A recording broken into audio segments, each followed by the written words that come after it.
ज्ञानतिमिरान्धस्य ज्ञानाञ्जनशलाकया चक्षुरुन्मिलितं येन तस्मै श्रीगुरवे नमः। मूकं करोति वाचालं पङ्गुं लाङ्घायते गिरिं यत्कृपातमहं वन्दे श्रीगुरुं दीनतारिणं। कृपया क्षमतामपराधिजनं खलु शायुतशक्तसुदीननरं सुपथे परिचालय सर्वदिनं प्रणमामि च माधवदेवपदम्। वाञ्छाकल्पतरुभ्यश्च कृपासिन्धुभ्य एव च पतितानां पावनेभ्यो वैष्णवेभ्यो नमो नमः। नमो महावदान्याय कृष्णप्रेमप्रदायते कृष्णाय कृष्णचैतन्यनाम्ने गौरत्विषे नमः। पञ्चतत्त्वात्मकं कृष्णं भक्तरूपस्वरूपकं भक्तावतारं भक्ताख्यं नमामि भक्तशक्तिकं। तप्तकाञ्चन गौराङ्गी राधे वृन्दावनेश्वरी वृषभानुसुते देवी प्रणमामि हरिप्रिये। हे कृष्ण करुणा सिन्धु दीनबन्धो जगत्पते गोपेश गोपिका कान्त राधा कान्त नमोऽस्तुते।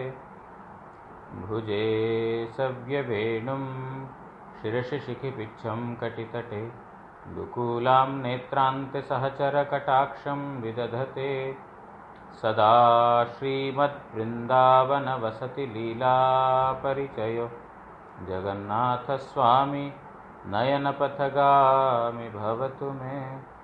वन्दे नन्दव्रजस्त्रीणां पादरेणुम् अभीक्ष्णशः यासां हरिकथोद्गीतं पुनाति भुवनत्रयम्।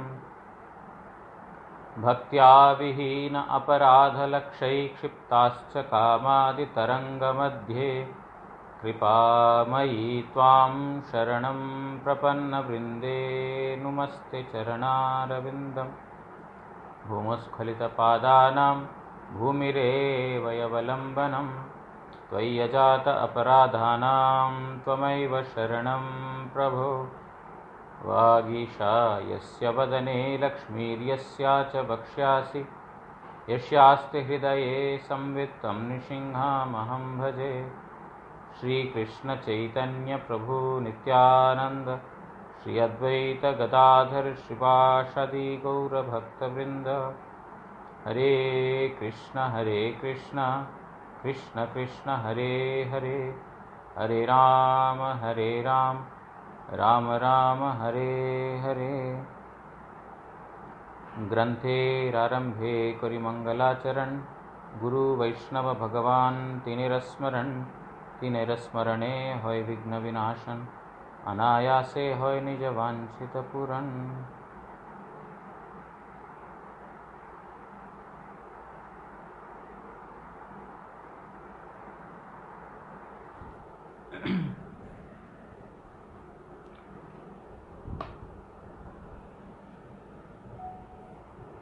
आज विशेष शुभदा तिथि है, एकादशी तिथि,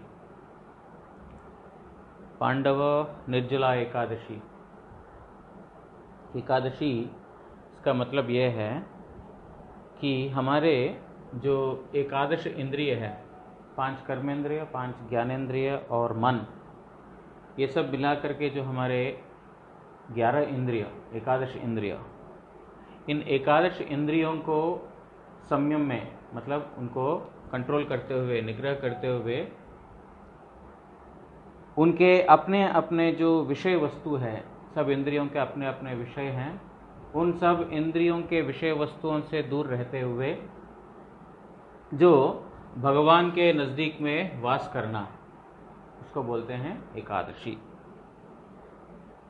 उपावृत्तिश्च पापेभ्यो यस्तु वासई गुणैः सह। जो जितने भी प्रकार के पापकर्म हैं, सारे पापकर्म से संपूर्ण रूप से निर्मुक्त होकर क्योंकि हम सारे इंद्रिय, अपने जितने भी इंद्रिय हैं, सब इंद्रियों के द्वारा हम पाप करते रहते हैं। लेकिन विशेष रूप से आज के दिन, मतलब वैसे तो हमको कभी भी अपराध या पाप का कर्मों में अपने आप को नियोजित नहीं करना चाहिए, कभी भी।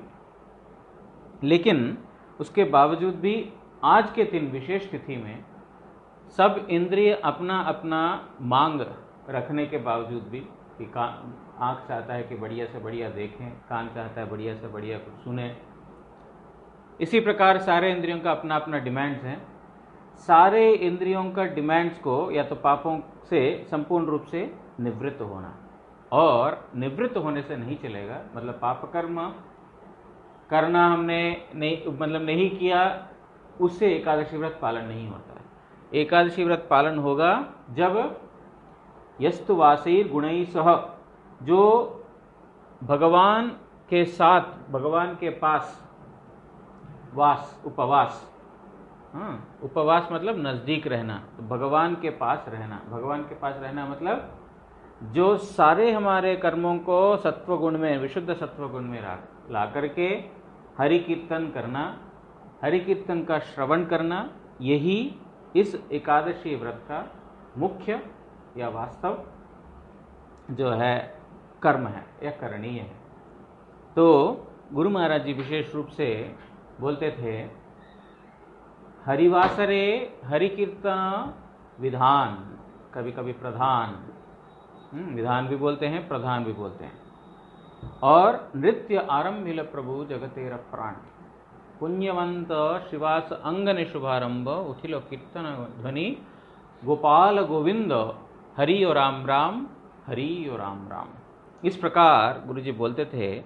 चैतन्य महाप्रभु ने बता दिया, महाप्रभु ने 5 भक्ति के अंग उन्होंने बताया, उसमें से भी उन्होंने बोल दिया कलियुग में नाम संकीर्तन ही प्रधान है।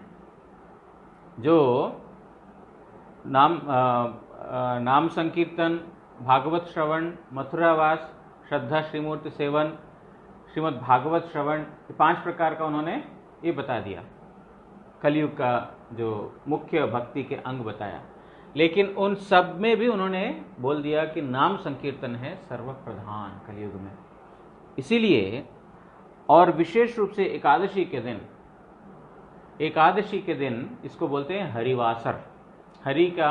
हरि जिस तिथि में वास करते हैं, वैसे प्रत्येक तिथि भगवान का ही है, लेकिन एक ऐसा तिथि है जो विशेष रूप से भगवान का अत्यंत प्रिय है, वो एकादशी तिथि। इसका वृत्तांत तो आप लोग जानते हैं, जिस प्रकार एकादशी का उत्पत्ति हुआ, जिसको उत्पन्ना एकादशी बोलते हैं। उन्होंने श्री कृष्ण की सेवा की, तो उनकी सेवा से प्रसन्न होकर के उन्होंने उनको वरदान किया कि ये विशेष तिथि का तुम्हारा आदर करता है।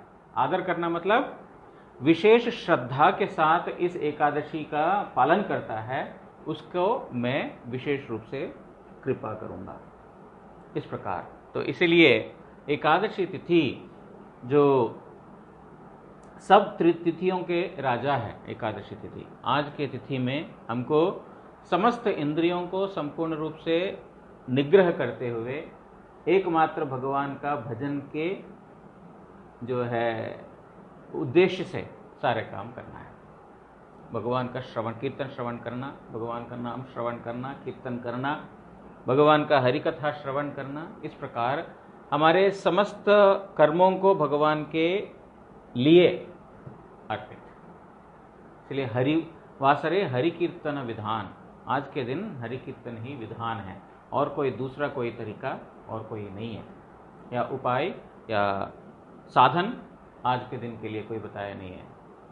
तो महाप्रभु स्वयं श्रीवासंगन में जो है आज के दिन, एकादशी के दिन, सब भक्तों को एकत्रित करके नृत्य संकीर्तन करते थे, और चतुर्दिशाओं में ये गोपाल गोविंद हरि और राम राम, हरि और राम राम, इस प्रकार का कीर्तन ध्वनि उठता था। इसीलिए जो एकादशी व्रत को भगवान के लिए जो पालन करेगा, क्योंकि एकादशी व्रत का अलग अलग महिमा है, कर्मकांड के हिसाब से भी महिमा है, एक एकादशी करेंगे तो सारे पाप मुक्त हो जाएंगे, एक एकादशी करेंगे तो खोया हुआ राज्य मिल जाएगा, एक एकादशी करेंगे जितने भी पाप करेंगे सारे पापों से मुक्ति पा करके वो जो है इंद्रलोक में चला जाएगा, एक एकादशी व्रत करने से अगर पुत्र वगैरह नहीं है तो पुत्र हो जाएगा। इस प्रकार एक एक एकादशी का एक एक महिमा कर्मकांड के हिसाब से बताया हुआ है। लेकिन ये जो हमारे शुद्ध भक्ति संप्रदाय, जो चैतन्य महाप्रभु का संप्रदाय केवल मात्र श्री कृष्ण का भक्ति के लिए ही जो करते हैं, इस हमारे शुद्ध भक्ति संप्रदाय में ये कर्मकांड के लिए या कर्म का जो फल अभिलाषा रखते हुए कोई करते नहीं है, वो विधान नहीं है। हमारे प्रभुपाद जी, हमारे परम गुरु जी और हमारे गुरु जी किसी ने भी इसका कोई जगह नहीं दिया हमारे परंपरा में कि कोई जागतिक फल के लिए ये करने से वो मिलेगा, ये करने से वो मिलेगा। केवल मात्र हम ये करने से भगवान को प्रीतिकर है। अब प्रत्येक वस्तु को, प्रत्येक विधि को, विधान को पालन करने का बहुत प्रकार है। एक तो ये है भय, नहीं करने से पाप होगा, नहीं करने से अपराध होगा, ये एक भय। दूसरा, अच्छा ये करने से हमको ये प्रकार का फल मिलेगा, ये मिलेंगे, ये मिलेंगे, स्वर्ग आदि लोक मिलेगा, इस प्रकार। या तीसरा प्रकार है, ये हमारे प्राणपति जो भगवान या तो हमारे गुरुजी को जो एकादशी व्रत करते हैं, गुरुजी उनसे संतुष्ट होते हैं, हमारे प्रभुपाद जी संतुष्ट होते हैं, ठाकुर जी प्रसन्न होते हैं, इस भावना से करना। तो ये तीनों तरीके से किया जा सकता है। भय से भी किया जा सकता है, कुछ अभिलाषा से भी किया जा सकता है, भगवान की प्रीति के लिए भी किया जा सकता है। जो व्यक्ति एकादशी का व्रत या भगवत संबंधित हर एक अनुष्ठान, केवल मात्र एकादशी नहीं, कोई भी अनुष्ठान ले लें भगवत संबंधित, सारे अनुष्ठानों को भगवान के एकमात्र प्रीति का उद्देश्य को लेकर के जो करता है, वो सर्वोत्तम अनुष्ठान और सर्वोत्तम व्रत पालन। इसलिए जो शुद्ध भक्ति संप्रदाय में हम लोग जो करते हैं, इसीलिए करते हैं भगवान की प्रसन्नता हो, गुरु जी उससे प्रसन्न रहे, इसी भावना से हम करते हैं। भगवान का नाम भी करते हैं, भगवान का गुणगान भी करते हैं, आरती करते हैं, एकादशी व्रत इत्यादि पालन करते हैं। ये सबका एक ही उद्देश्य कृष्ण प्रीति, कृष्ण प्रीत्याते भोग त्याग। हमारे गोस्वामी ने बोल दिया, कृष्ण प्रीति के लिए सब भोगों को त्याग। सब भोगों को त्याग करने से हमको जो है स्वर्गलोक मिलेगा, ब्रह्मा जी बन जाएंगे, नहीं। कृष्ण प्रीत्यार्थे, केवल मात्र श्री कृष्ण का प्रीति के लिए ही करना चाहिए। इस प्रकार एकादशी व्रत या अन्य कोई भी व्रत, कोई भी अनुष्ठान, कार्तिक व्रत करते हैं, पुरुषोत्तम व्रत करते हैं अधिक मास में, और जितने भी व्रत करते हैं, सारे व्रतों का एक ही उद्देश्य, भगवत प्रीति। और उसी को अगर हटा दें तो उस अनुष्ठान का कोई मूल्य नहीं रहता है। और एकादशी व्रत को पालन कैसे करना चाहिए, हमारे परमाराध्य गुरु महाराज जी विशेष रूप से अम्बरीश महाराज जी का वृत्तांत आज के दिन सुनाते ही थे।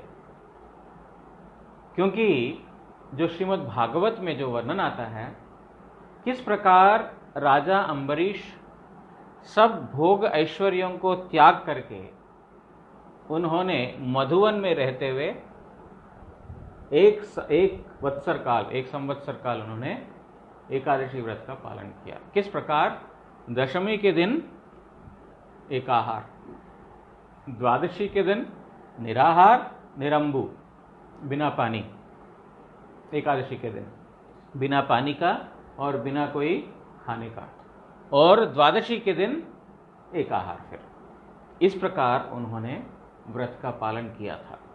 किसके लिए? भगवान की प्रीति के लिए। तो इस प्रकार राजा अम्बरीश इतने भोग ऐश्वर्य होने के बावजूद भी सब कुछ त्याग करके, कल हमने थोड़ा देर श्रवण किया था, भोग ऐश्वर्यों में जब तक रहेंगे भगवान का भजन नहीं हो पाएगा। जितना शरीर को आराम देंगे उतना ही शरीर और आराम मांगेगा। कभी भी शरीर बोलेगा नहीं हाँ अब हो गया आराम, अब करते हैं भजन। कोई भी उम्र में जाकर के बोलेगा नहीं, छोटा हो, थोड़ा वयस्क हो गया हो, थोड़ा मिडिल एज का हो गया हो, बुढ़ा हो गया हो, कोई भी एज में शरीर बोलेगा नहीं कि बस ठीक है अब इतना दिन देह का आराम हो गया है अब भजन करेंगे, कभी भी नहीं बोलेगा। जितना देह को आराम देंगे, जितना भोगों के बीच में शरीर को रखेंगे, ये शरीर उतना ही और मांगता ही रहेगा। इसीलिए ये बड़ा बुद्धिमानी नहीं है। अगर कोई सोचते हैं कि कैसे अच्छे से भोग करूं, इस मनुष्य शरीर मिला है, अच्छा जानवरों के जैसा नहीं करके जो अच्छे से भोग ऐश्वर्य कैसे मैं कर सकूं, अगर कोई सोचता है कि ये बुद्धिमानी है तो उससे बड़ा बेवकूफ़ और कोई नहीं है। गुरुजी बोलते थे, तो गुरुजी के शब्द हैं, बेवकूफ़ है, गुरुजी बोलते थे इस प्रकार, मूर्ख नहीं बोलते थे, बेवकूफ़ है ना, एक ही है, लेकिन शब्द ऐसा व्यवहार करते थे गुरुजी। तो इस प्रकार जो भगवान का एकमात्र प्रीति के लिए सारे भोगों को जो व्यक्ति छोड़ देगा, अब हमारे लिए तो समस्त भोग छोड़ करके भगवान का भजन करना आसान नहीं है, इसीलिए मध्यस्थ स्थान ये मठ बनाया प्रभुपाद जी ने कि बहुत ज़्यादा यहाँ पर भोग भी नहीं है और बहुत ज़्यादा यहाँ पर त्याग भी नहीं है। भोग और त्याग के बीच का रास्ता जो यहाँ पर मठ में उन्होंने सुविधा दिया, लेकिन यहाँ पर भी हम और अच्छे से भोग कैसे कर सके, सब कुछ छोड़ करके, माता पिता को छोड़ करके, संसार को छोड़ करके, सब भोग ऐश्वर्यों को छोड़ करके यहाँ पर आकर के फिर वही कैसे अच्छे से हम भोग कर सकें, अगर यही हमारा वृत्ति रह जाता है, यही हमारा कर्म रह जाता है, तो फिर मठ में आने के बाद भी केवल मात्र मठवास के लिए नहीं है ये। जो जिन व्यक्तियों ने भगवान का भजन करने के लिए दृढ़ संकल्पबद्ध हुआ, गुरुजी से हरिनाम लिया, दीक्षा प्राप्त किया कि आज से जो है मैं अपने सारे पाप कर्मों को संपूर्ण रूप से मैं त्याग कर अभी गुरुजी के आश्रय में रहकर मैं भजन करूंगा, भले मैं गृहस्थ आश्रम में रहूं, वानप्रस्थ आश्रम में रहूं, ब्रह्मचारी आश्रम में रहूं या सन्यासी आश्रम में रहूं, लेकिन भगवान का भजन के लिए मेरा जीवन रहेगा। इस प्रकार जिस व्यक्ति ने गुरु महाराज जी को वचन दे करके, वचन देना मतलब दीक्षा के समय में, ऐसा नहीं कि ऐसा कोर्ट में जो है भगवत गीता के ऊपर प्रमाण के साथ बोलना, ऐसा होता नहीं है, लेकिन फिर भी अपने हृदय के अंदर इस प्रकार कृत निश्चित होना चाहिए कि मैं इस प्रकार गुरु जी की सेवा के लिए ही मेरा जीवन रहेगा, गुरु जी का प्रीति के लिए करना है।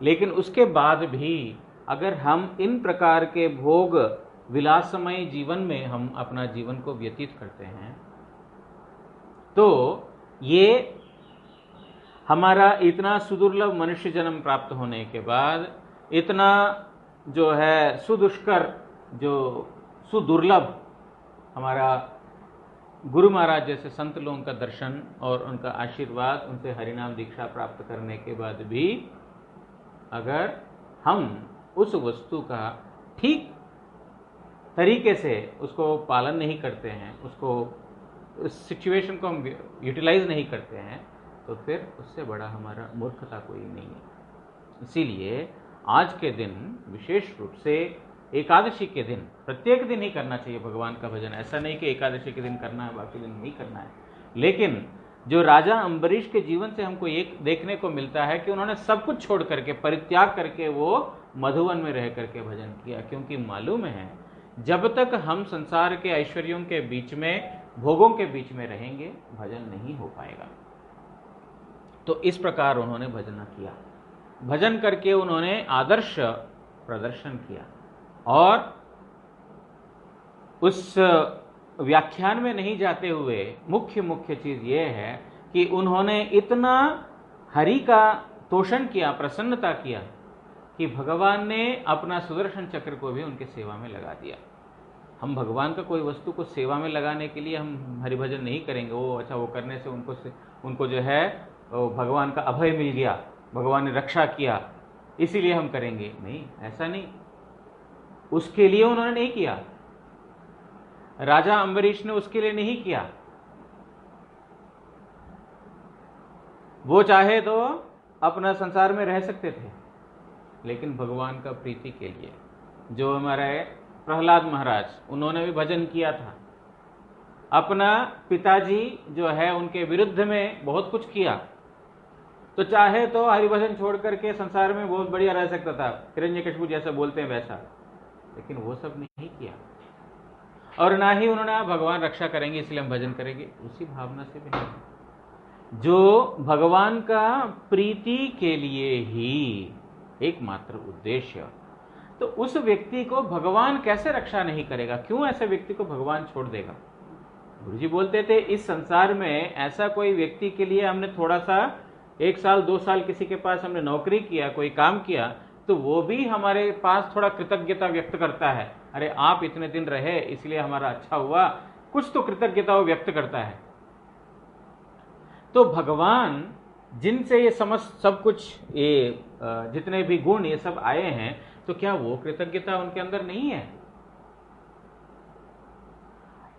जो उनके लिए भजन करेगा, जो उनके लिए सब कुछ छोड़ देगा, उसका क्या भगवान रक्षा नहीं करेंगे?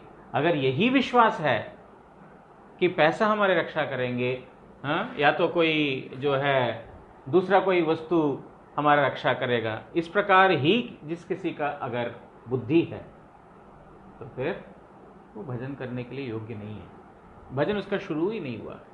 इसीलिए जो यहाँ पर राजा अम्बरीश के पास जो है दुर्वासा जी गए थे, लेकिन दुर्वासा ने भगवान की इच्छा से दुर्वासा ने राजा अम्बरीश की जो महिमा है उसको प्रकाशित करने के लिए ही किया था। ऐसा नहीं कि उनका अपना कोई पर्सनल कोई एजेंडा था कि जो है आज इनको मुझे कैसे भी करके इनका ये करना ही है, क्या बोलते हैं, उनका इंसल्ट करना ही है, इस प्रकार कोई उनका पर्सनल कोई एजेंडा नहीं था। केवल मात्र उनकी महिमा को चारों जगह फैलाने के लिए, यही था उनका मुख्य उद्देश्य।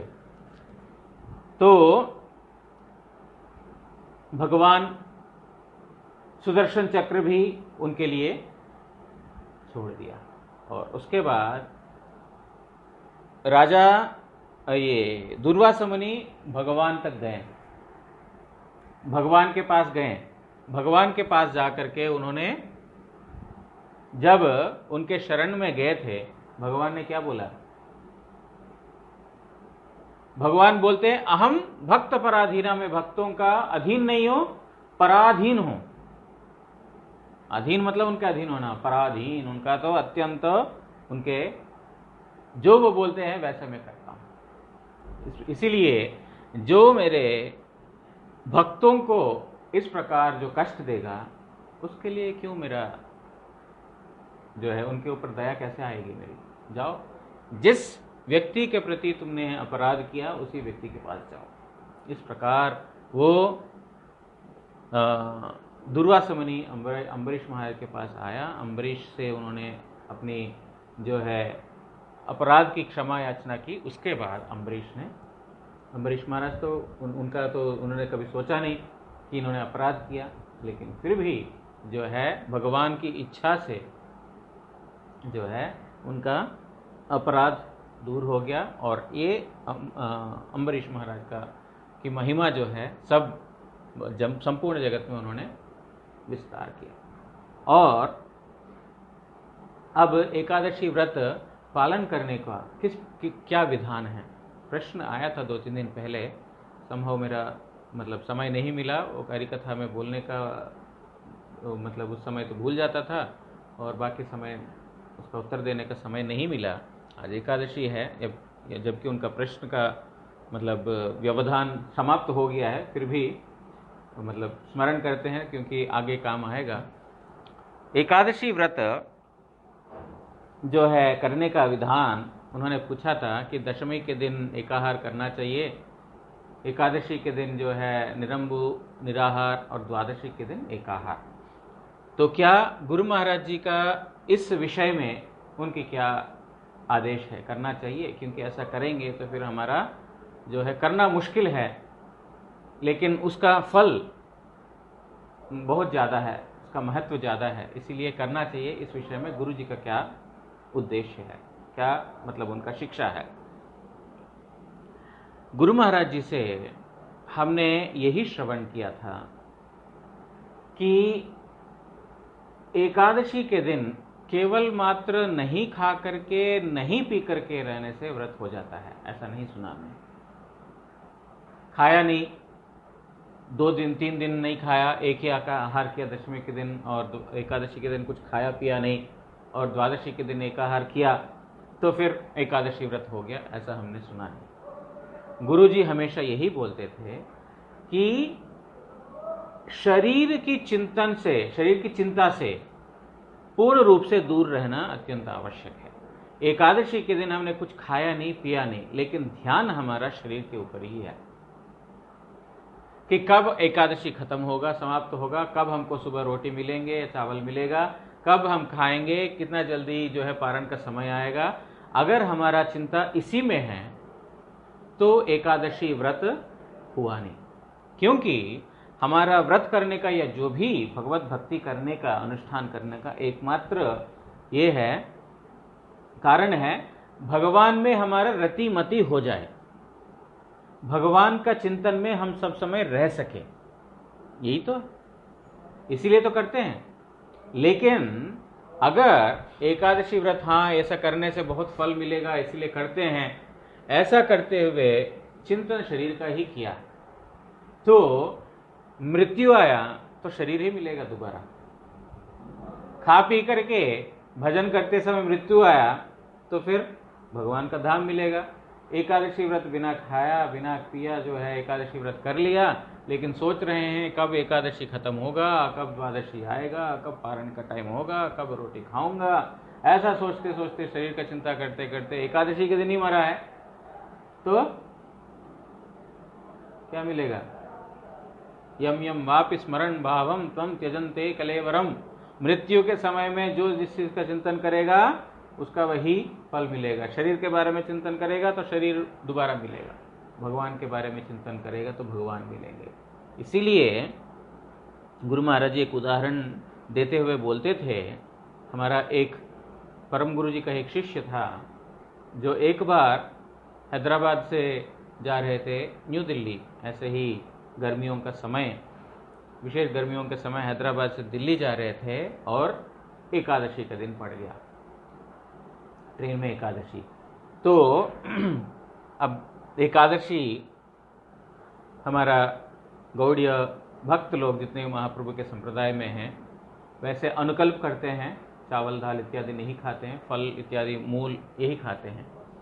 लेकिन 12 बजे तक वो कम से कम 12 बजे तक उपवास करना चाहिए, कम से कम, क्योंकि फिर वही बात बोलूँगा मैं, इतना सा भी तपस्या नहीं किया भगवान के लिए, अगर इतना सा भी हमने तपस्या नहीं किया, शरीर को ही आराम देते रहेंगे। मैं देखता हूँ कोई कोई लोग, अब जिनका स्वास्थ्य का ये है वो अलग बात है, लेकिन मैं देखता हूँ सुबह 9 बजे से खाने लग जाते हैं, आलू भाज करके, या तो उबाल करके, या तो ये करके वो करके, 9 बजे से 10 बजे से जो रोज सुबह खाने की आदत है, 15 दिन में अगर एक दिन भी हम अगर इस प्रकार का शरीर को कष्ट नहीं दे सकते हैं, क्या फायदा हुआ, क्या लाभ हुआ इस रास्ते में आने के लिए? शरीर का सब समय मतलब ये आराम देते रहना है, आराम देते रहना है, ये तो भगवान भजन का तो ये नहीं है, भजन करने वाला व्यक्ति का लक्षण नहीं है ये। 15 दिन में एक बार भी नहीं खा के रह सकते। दोपहर 12 बजे तक कुछ नहीं, पूरा दिन नहीं खाना ऐसा भी नहीं बोला। देख लिया कि ये कलयुग के जीव इस प्रकार है कि वो अन्नगत प्राण है, बिना खाए नहीं रह पाते हैं, इसीलिए ठीक है 12 बजे तक कम से कम तुम उपवास करो। तो ये भी नहीं करते हम लोग। इसका इतना भी करने के लिए हमने गुरुजी का स्वयं देखा था कि नहीं खाते थे, कभी तो पूरा दिन नहीं खा करके रहते थे। अब जिस समय खाते थे वो दोपहर तक वो स्वयं इस प्रकार व्रत करके हम सबको शिक्षा दिया था। इतना तपस्याएं की, सेकंड स्लीपर क्लास में ट्रेन में जा रहे थे एकादशी के दिन, इतना तपस्याएं करके उन लोगों ने हरिभजन किया। उनकी जरूरत नहीं है भगवान के धाम में नित्य लीला में जो है नाना प्रकार का लीला वो आस्वादन कर रहे हैं, लेकिन फिर भी इस प्रकार हमारे सामने रह करके उन्होंने लीला अभिनय करते हुए शिक्षाएं दी।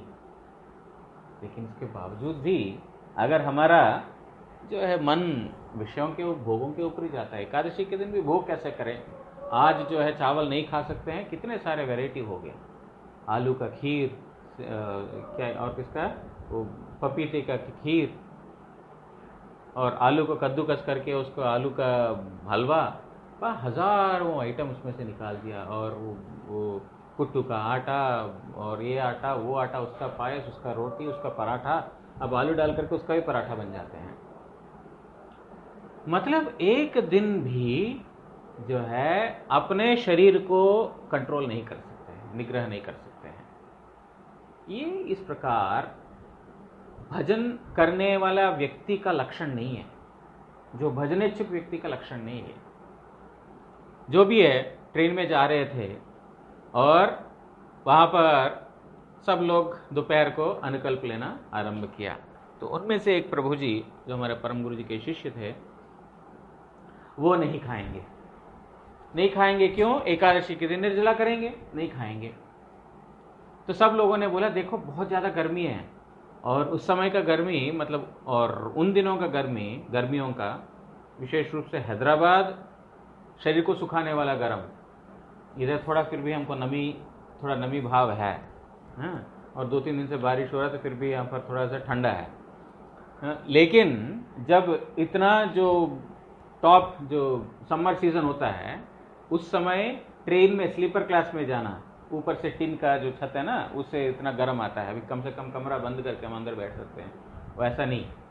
इतना तपती हुई ताप में जो नहीं खा करके रहना मुश्किल है। सब लोगों ने बोला कि प्रभु जी आप थोड़ा खा लीजिए। बोलते नहीं नहीं नहीं नहीं, हम निर्जला करेंगे, निर्जला करेंगे। नहीं खाया। तो सब भक्तों ने अनुकल्प लेना आरंभ कर दिया, अनुकल्प लिया, और ये प्रभु बाथरूम में जाते हैं, जा करके गमछा भिगो के आते हैं, कभी अपना जो लोटे में पानी लेके आते हैं, कभी सिर भिगा के आते हैं, कभी शरीर को थोड़ा गीला करके आते हैं, और गमछा गीला करके लेके आते हैं, अपना पेट के ऊपर कभी रखते हैं, माथे के ऊपर कभी रखते हैं, शरीर के ऊपर कभी रखते हैं, पोंछते हैं, शरीर को ठंडा कर रहे हैं। सुखा रहे ना, इतना सुखा देता है गर्मी वहाँ का, और हवा भी सूखा सूखा। तो बार बार वो जो है ये कर रहे हैं, थोड़ा पानी पी लीजिए। ना ना ना, आज निर्जला एकादशी करेंगे, कुछ खाएंगे नहीं, आपका शरीर को ना ना ना, कोई असुविधा नहीं है, निर्जला एकादशी करेंगे। सब लोग प्रसाद पा करके अपना हरिनाम वरिनाम कर रहे हैं, लेकिन ये प्रभु जी कभी इधर लेटते हैं, लेट करके कभी इधर होते हैं, कभी उधर होते हैं, कभी उल्टा, कभी पलटा, कभी बैठे, कभी लेटे। मतलब इतना बेचैन, इतना अस्थिर हो रहे थे, क्यों? गर्मी है ना, और खाया नहीं तो और अंदर से और भी गर्म। तो इस प्रकार उन्होंने सारा एकादशी दिन काट लिया। गुरु जी बोलते थे इस प्रकार एकादशी करने से कोई फल नहीं मिलेगा। सारा दिन शरीर का ही तो चिंतन चलता रहा। तो एकादशी व्रत मतलब क्या है? शरीर की चिंता से दूर रह करके भगवान के नजदीक में वास, उपवास। उप मतलब नजदीक, वास मतलब रहना। भगवान का नजदीक का वास है, नहीं खा के रहना। हमारा साधारण डेफिनेशन है कि उपवास मतलब नहीं खा के रहना। तुमने उपवास रखा है मतलब तुमने खाया नहीं, ये प्रश्न पूछने का मतलब होता है। लेकिन उपवास है मतलब तुम भगवान के नजदीक हो। उपवास, नजदीक में वास, भगवान के नजदीक में वास है, वो है उपवास। चिंतन भगवान में, तब उसको बोलते हैं उपवास। तो इसीलिए अगर कोई कर सके, यहां पर नहीं करना है ऐसा नहीं बोला है, अगर कोई कर सके इस प्रकार दशमी में एकाहार और एकादशी में निराहार निरंबु और द्वादशी के दिन एकाहार, अगर ऐसा कर सके सर्वोत्तम है। लेकिन ऐसा नहीं कर सके तो केवल एकादशी के दिन ही पूरा निरंबु कर सके, बिना कोई खाना भी पानी भी पिए, अगर रह सके और भी अच्छा, मतलब उससे थोड़ा कम अच्छा है। ठीक है, पानी के बगैर नहीं रह पाता हूं, पानी पी करके रह लूंगा, अगर ऐसा है तो उससे थोड़ा कम। पानी पी के भी नहीं हो रहा है, थोड़ा दूध पी करके, कोई लिक्विड पी करके तो भी ठीक है। अगर वो भी नहीं ठीक है, थोड़ा सा फल फूल आदि खा लूंगा। फल इत्यादि जो मिलता है आज के दिन थोड़ा थोड़ा खा लूँगा, वो भी नहीं है, ठीक है, थोड़ा सा आलू भाज लेना, आलू फ्राई कर लेना, करके खा लेना, बस इतना तक छूट है। रोटी पराठा और हलवा पूरी ये सब खाने के लिए छूट नहीं है। आज के दिन कम से कम इन चीज़ों से तो दूर रहना है। यहाँ तक छूट है कि फल आदि, और जो डॉक्टर ने अगर बोला है तो फिर दवाई खा सकते हैं। गुरु के वचन है, गुरु के वचन को पालन करने के लिए उस व्रत को तोड़ सकते हैं। किसी को भेजा, जाओ जा करके जो है वहाँ फलाना जगह तुम करके आओ, वहाँ पर कुछ मिलता नहीं है, ऐसा ठीक है, आज के दिन नहीं मिलता तो ठीक है, छूट। अगर गुरुजी ने किसी को इस प्रकार छूट दिया, डॉक्टर आज एकादशी के दिन जो है कुछ ऐसा खाना पड़ सकता है कि डॉक्टर ने जो है, हमारा होश नहीं है, डॉक्टर ने बोला आज के दिन मतलब आलू तो नहीं खा पाएगा, तो उसको जो है वो ऐसा खाना देना पड़ेगा, नाक से या मुख से ऐसा पानी डालना पड़ेगा, डाल के पानी या तो सब्जी का रस ऐसा देना पड़ेगा। तो कोई भी गुरु की आज्ञा अगर है इस प्रकार का, गुरु का आज्ञा को लेकर के ऐसा कार्य कर सकते हैं। लेकिन साधारणतः सब लोगों के लिए यही नियम है। अगर कर पाएंगे, श्रेष्ठ ये है 3 दिन का उपवास, मतलब उपवास मतलब 3 दिन कंप्लीटली नहीं, लेकिन पद्धति से।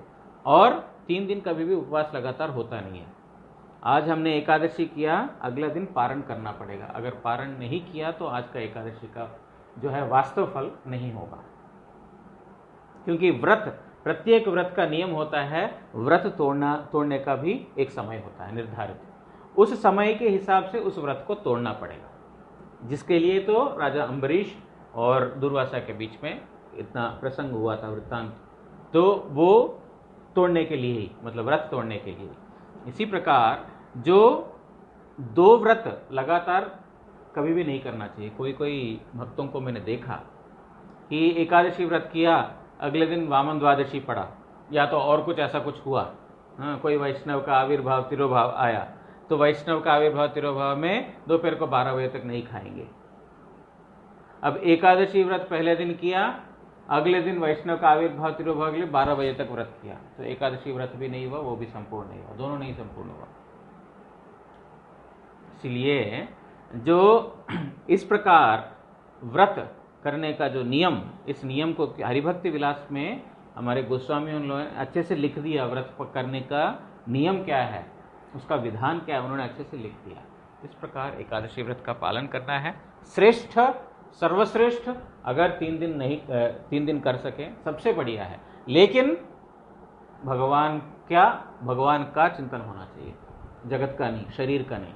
अगर ऐसा करके 3 दिन कर सके तो अच्छा है। गुरुजी से हमने सुना था, श्रेष्ठ कर पाएंगे तो ठीक है, नहीं तो उद्देश्य भगवान का भजन करना, भगवान का सेवा करना, भगवान का स्मरण करना, उस उद्देश्य से अगर हम कुछ ग्रहण भी कर लेते हैं तो फिर उसका कोई दोष नहीं है, मतलब वही वर्णीय है, वो स्वीकार करने योग्य वही है, क्योंकि जिसमें भगवान का स्मरण है। तो इसीलिए आज एकादशी तिथि के दिन जो अपने हमारे समस्त इंद्रियों को निग्रह करते हुए भगवान का नज़दीक में वास एकादशी। थोड़ा हाथ में पानी डालना।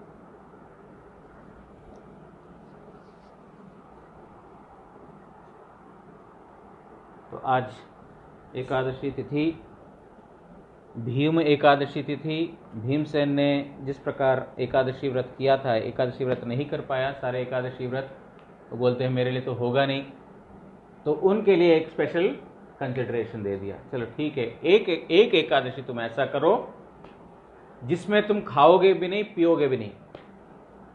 तुम अगर वो एक एकादशी को संपूर्ण रूप से निर्जला करके पालन किया, तुम्हारा बाकी सब एकादशी व्रत का फल मिल जाएगा। तो इसका मतलब है हम भी ऐसा कर सकते हैं। भगवान ने स्वयं ने छूट दिया ना। तो जो साल का पूरा जितने भी एकादशी आते हैं, अच्छे से खाओ पियो, और निर्जला एकादशी के दिन जो है केवल मात्र पानी, बिना पानी के रह लो, तो सारे एकादशी का फल मिल जाएगा। ठीक है। इसीलिए हम पहले ही मैंने बोला था एकादशी व्रत करेंगे गुरु वैष्णव भगवान की प्रीति के लिए, हमारा सुविधा किसमें है उसके लिए नहीं। हमारी सुविधा इसमें है, लेकिन गुरुजी ने तो कभी बोला नहीं ठीक है तुम्हारा सुविधा के अनुसार साल में एक बार कर लो हो जाएगा, बाकी जो है छूट है तुम्हारे लिए, ऐसा तो बोला नहीं। इसीलिए सुविधावादी कभी भी भजन नहीं कर सकता है। अपना जो सुविधा देखता है ना, वो सुविधावादी कभी भी भजन नहीं कर पाएगा। ये नियम सबके लिए है कि सारे एकादशी व्रत हमको पालन करना है। सारे एकादशी निर्जला कर पाए तो बहुत अच्छा है, और ये आज के दिन कर पाए तो अच्छा है। आज के दिन नहीं भी कर पाए निर्जला एकादशी, क्योंकि सबका अपना अपना शरीर है, शरीर के हिसाब से अपना अपना एक प्रॉब्लम भी हो सकता है, लेकिन उन प्रॉब्लम को एड्रेस करते हुए जो आज के दिन जो ग्रहणीय हैं, केवल मात्र उन वस्तुओं को ग्रहण करते हुए भगवान का स्मरण करना, ये है एकादशी व्रत का मुख्य जो तात्पर्य। तो भीमसेन को ऐसा वरदान मिला, तुम कर लो, करने से जो है तुम्हारा सारे एकादशी व्रत का फल मिल जाएगा। उसके बाद भीमसेन ने आज के दिन निर्जला एकादशी पालन किया था, तो इसीलिए इस एकादशी का नाम विशेष रूप से निर्जला पड़ गया, बिना जल का।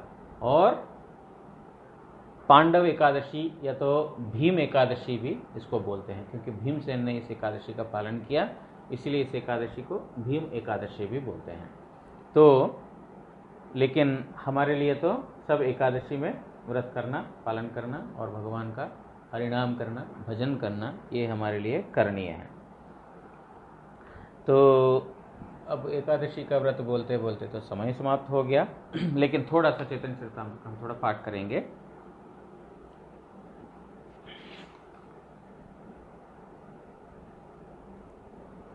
तो हम श्रवण कर रहे थे कि जो क्षीरोदकशायी विष्णु, वो क्षीरोदकशायी विष्णु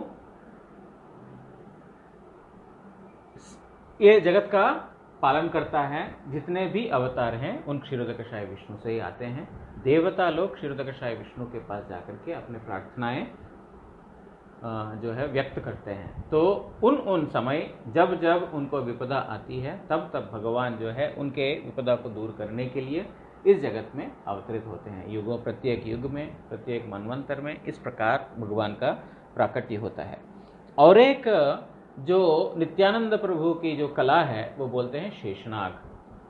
शेष रूप में, अनंत के रूप में भी नित्यानंद प्रभु बलराम जो है भगवान की सेवा करते हैं नाना प्रकार से। शेषनाग के अनंत मुख है, अनंत वदन, अनंत फण, और प्रत्येक फण के ऊपर मणि। जो मणि का कांति जो है वो सहस्र सूर्यों का समागम एक स्थान जिस प्रकार आलोकित होता है, उससे भी अति तेज, मतलब उसको फीका कर देता है। सूर्य की रोशनी को, सहस्र सहस्र जो सूर्य है उनके जो रोशनी को भी फीका कर देता है। उस प्रकार जो भगवान का, जो अनंत देव का जो इसके ऊपर फण का मणि है, उसकी महिमा। और जितना बड़ा पृथ्वी है, उस सारा पृथ्वी का भार उन्होंने अपने मस्तक पर वाहन किया हुआ है, अपने मस्तक के ऊपर उन्होंने वाहन किया हुआ है। और ऐसा है कि वो पृथ्वी का भार उनको कोई भार लगता ही नहीं है। उल्टा उनके सिर के ऊपर एक सरसों का दाना जैसा रखा हो, उतना ही। सरसों का दाना हम उठा लेते हैं ना, हम उठा सकते हैं ना, हम भी उठा सकते हैं, छोटा बच्चा भी उठा लेगा। परिमाण में भी एक सरसों का दाना जैसा, और भार में भी उनके लिए एक सरसों का दाना जैसा ही, इतना हल्का। क्योंकि अनंत देव, हमारे गुरुजी बोलते थे, जब कूर्मदेव ने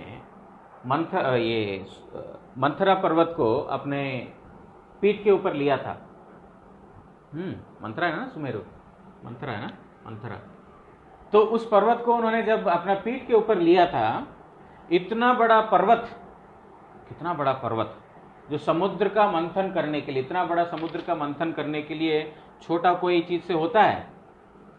इतना विराट पर्वत, वहां पर अब पर्वत जमीन के ऊपर रखेंगे तो बैठ जाएगा, तो उसके लिए नीचे कोई तो सपोर्ट चाहिए। तो सपोर्ट कौन बनेंगे? भगवान बोले ठीक है मैं कूर्मदेव बन जाऊंगा। कूर्मदेव बन करके वो उस पहाड़ को अपने पीठ के ऊपर लिया। पीठ के ऊपर लिया। गुरुजी बोलते थे वहां पर कि जब वो पर्वत को मंथन कर रहे हैं तो जैसा हमको पीठ पे खुजली होता है ना, ऐसा कूर्मदेव को सिर्फ खुजली हो रहा था। ऐसा नहीं कि उनका प्राण चला जा रहा था। जैसा कोई हमारे ऊपर कोई छाप दे, कोई बहुत बहुत वजन, कैसा लगेगा?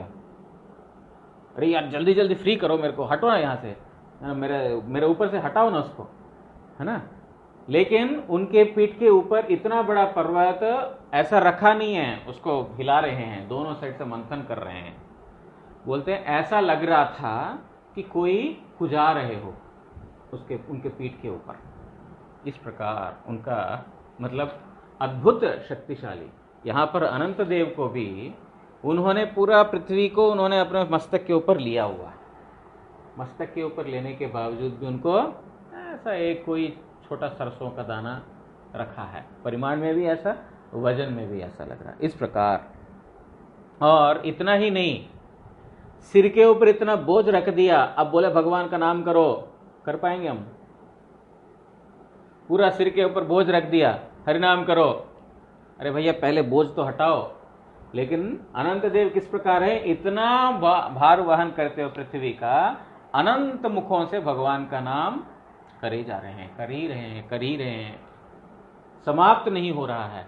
एक मुख से जो बोला दूसरे मुख से नहीं बोल रहे हैं, उसके बावजूद भी भगवान का कोई गुणगान समाप्त नहीं हुआ। और इस प्रकार जो सनकादि जितने भी भक्त लोग हैं, उन लोगों ने अनंत देव से भागवत श्रवण वो लोग करते हैं। इस प्रकार भगवान का नाम करते समय वो प्रेम सागर में निमज्जित होते हैं। ऐसा अनंत देव भगवान की सेवा करते हैं। 10 प्रकार का विस्तार करते हुए छत्र, पादुका, शैया, तकिया और उनका वस्त्र, उनका जो कुर्सी और उनका रहने का भवन और जो यज्ञ सूत्र मतलब जो उपवीत और सिंहासन इत्यादि के रूप में जो है उनको नाना प्रकार की सेवा करते हैं। तो अभी तो हमारा समरी खत्म हुआ, लेकिन समय भी साथ साथ खत्म हो गया। तो फिर कल आगे पढ़ेंगे हम। वांछा कल्पतरुभ्यश्च कृपा सिन्धुभ्य एव च पतितानं पावनेभ्यो वैष्णवेभ्यो नमो नमः। जय एकादशी तिथि वरा की जय। एकादशी तिथि वरा पालन करी भक्त वृंद की जय। गौर प्रेमानंदे हरि हरि बोल।